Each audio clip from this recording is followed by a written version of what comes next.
think we're seeing a much stronger convergence of security teams and identity teams, security products and identity products.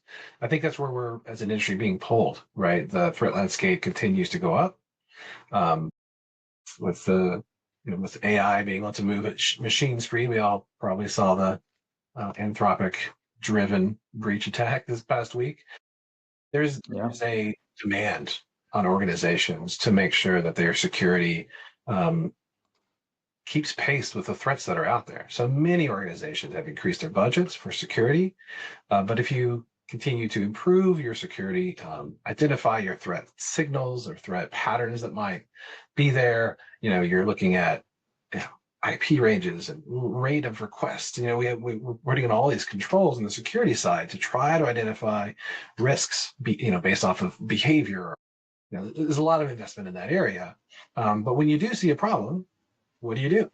Right? We need to get to a Yeah. place where Yeah. the signals or the events that happen that might indicate or do indicate some um, uh, security threat, that we can share that with the organization. Right? You want to be able to very, very quickly respond and react to those security signals, and that's where SSF, Shared Signals Framework, and CAPE, Continuous Access Evaluation Protocol, come into play. For example, we talked before, right? We have spent a lot of time on preventative controls, right? We want to make sure that when somebody does get access, they get a session into an environment. It's limited to what they need to do. But that session stays alive as long as they keep doing something in the application oftentimes, right? Or as long as they keep refreshing that session. As an industry, we've moved to sort of short-lived tokens and short-lived sessions a little bit, but that has an impact on the business. So what we need to be able to do is when we give somebody a session, great, give them a session, let them do what they're supposed to do. But we also need to be really responsive and really reactive to these signals that are coming in that changes the conditions that gave them access in the first place, right? If somebody's device gets compromised, if we believe that this session is tied to a AI attack because the rate of requests Mhm. across systems is non-human speed, right? It's machine speed. We're like, we figured that out, right? We need to be able to share that signal down and be able to allow the identity stack to react to that, right? Kill the session in the application that's being attacked.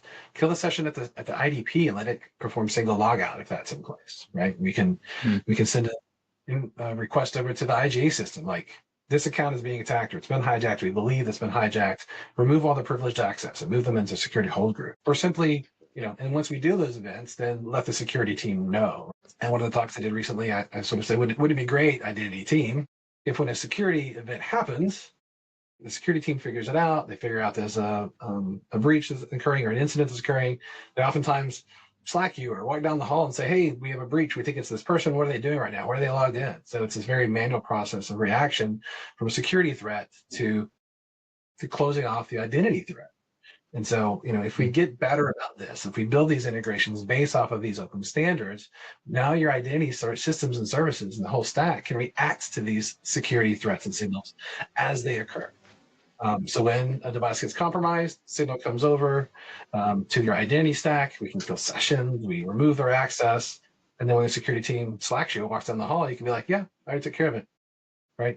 The same system that you're using to detect it told me that it happened, and our systems carried out that remediation immediately.